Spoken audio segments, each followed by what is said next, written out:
Təsəvvür edin, Kür və Xəzər sahillərinə vuran ölü bədənlərinizi görəcəksiniz. Yəni bu hansısa qorxulu film ssenarisi falan deyil. Düzdür, bu tamamilə real bir tarixi faktdır. Bəli, bu düz 1804-cü ildə yazılmış rəsmi diplomatik məktubdur. Özdə Rus general Pavel Sisyanovla Qacar vəziri Mirzə Şəfi arasında. Və bugünkü dərinliklərə səyahətimizin də missiyası məhz bu məktubun arxasında yatan o nəhəng xaosu anlamaqdır. Yəni 19-cu əsrin əvvəllərində Qafqazı, xüsusən də Azərbaycanın taleyini həll edən o məşhur Rusiya-Qacar müharibələrini... Tamamilə doğrudur. Önümüzdəki tarixi məqalələr, hərbi qeydlər, rəsmi müqavilələr bizə göstərir ki, bu saralmış kağızların arxasında imperiyaların toqquşması, qlobal intriqalar və ən əsası, bugün belə dinlədiyiniz bəzi həzin mahnıların yaranmasına səbəb olan insan talihləri yatır. Yaxşı, gəlin bunu bir qədər açaq. Gəlin açaq, o məktublaşmaya qayıtsaq, oradakı sərt ton əslində kimsənin geri çəkilmək və ya güzəştə getmək niyyətində olmadığını çox aydın göstərirdi. Sisyanov açıqca deyirdi ki, atdığı addımlara görə ancaq öz imperatoruna cavabdehdir. Bir növ mən bildiyim kimi edəcəyəm mesajı verir. Dəqiq belədir.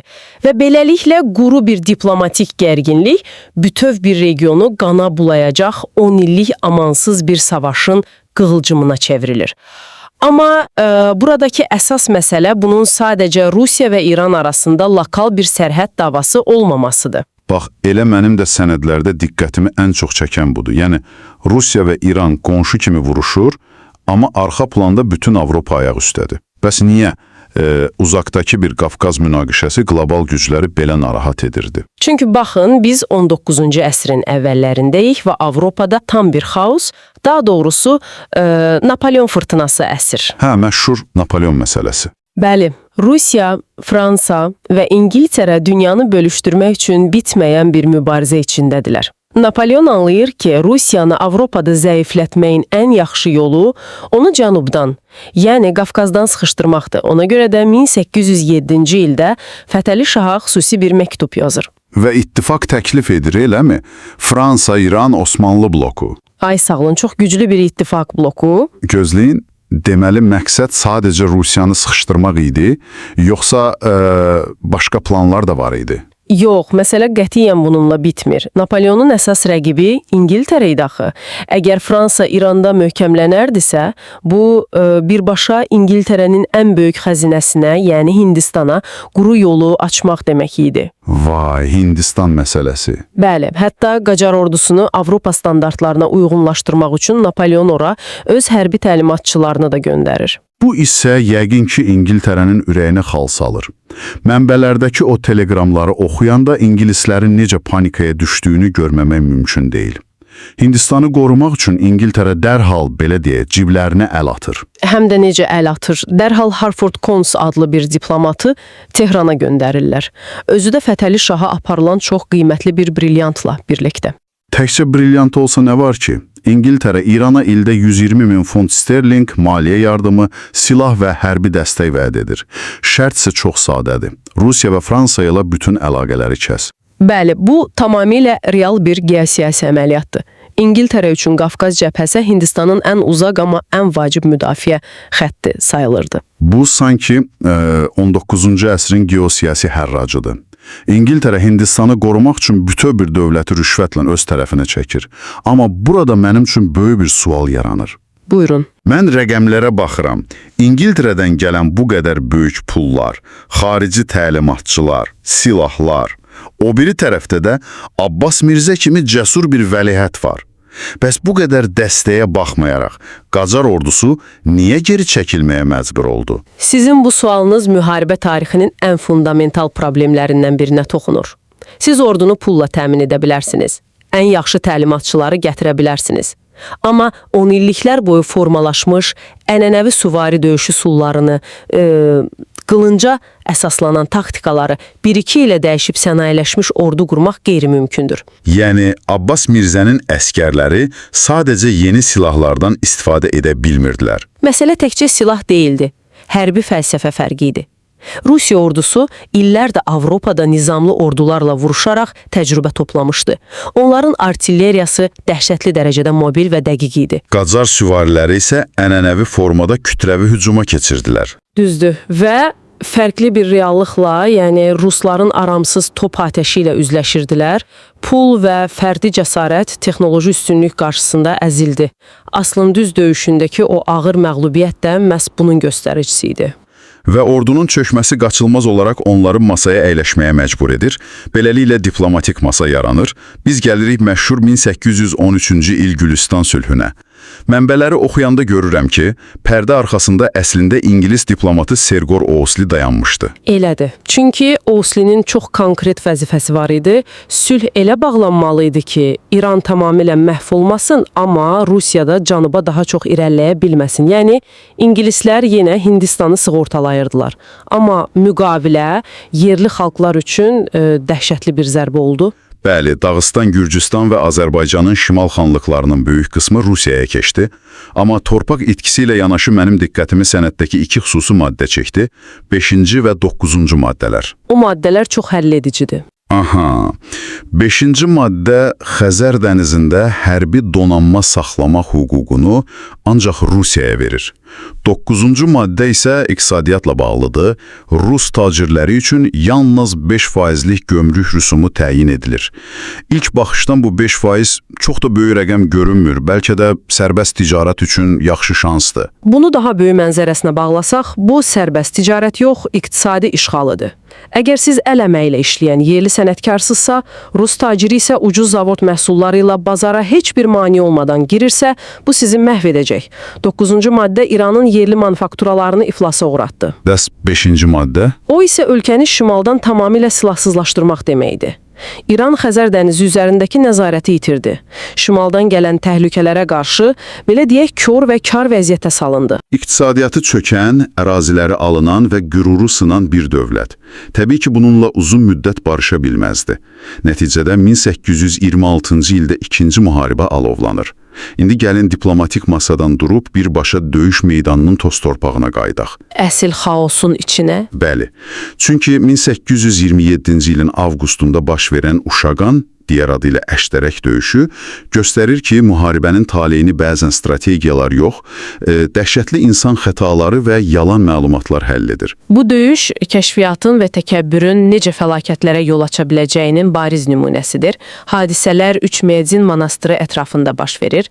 Orada Rus ordusuna işləyən casus şəbəkəsinin rəhbəri arxiyepiskop Nerses var idi. Və hadisələr də elə bu nöqtədən etibarən komik həm də faciəvi hal alır. Qacar ordusu monastırı mühasirəyə alır, lakin arxiv qeydlərində maraqlı bir detal var. Sən demə, monastırda ərzaq qıtlığı yox imiş. Yox idi, sadəcə bir xəta idi. Aha, bir adyutant ambardakı siyahıya baxarkən dənli bitkilər sütununu səhv oxuyur və elan edir ki, ərzaq bitir. Nerses isə dərhal General Krasovskiyə panik məktub yazır ki, təcili gəlin, ərzaq qurtarır, acından öləcəyik. Bəli. Bu qədər bəsit bir səhv bütöv ordunu hərəkətə gətirir. Bir dakika, mən burada qarşı çıxmaq istiyorum. Mənbələrdə Sahak Ağamalyan adlı bir casusun məlumatları da var ki, vəziyyət heç də kritik deyil. Ətrafındakı zabitlər də Krasovskiyə xəbərdarlıq edirlər ki, qüvvəmiz azdır, gitməyək. Yəni, bütöv bir general həm kəşfiyyatına, həm zabitlərinə məhal koymayaraq sadəcə bir din hadiminin məktubuyla 2000'lik orduyla 30 binlik düşmanın üstünə gidiyor. Bu cəsarətdir, yoxsa təmiz sadə löhlük? Tarixçilər bunu sadəcə cəsarət kimi yox, böyük ehtimalla ifrat qürur və şöhrətpərəstlik kimi izah edirlər. Krasovski böyük ehtimalla monastırı tək başına xilas edən qəhrəman general olmaq istəyirdi.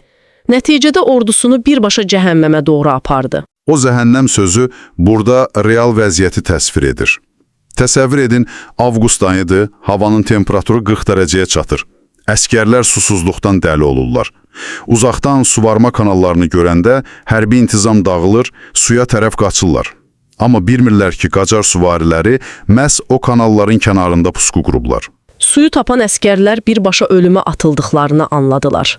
Tam bir qətliam oldu.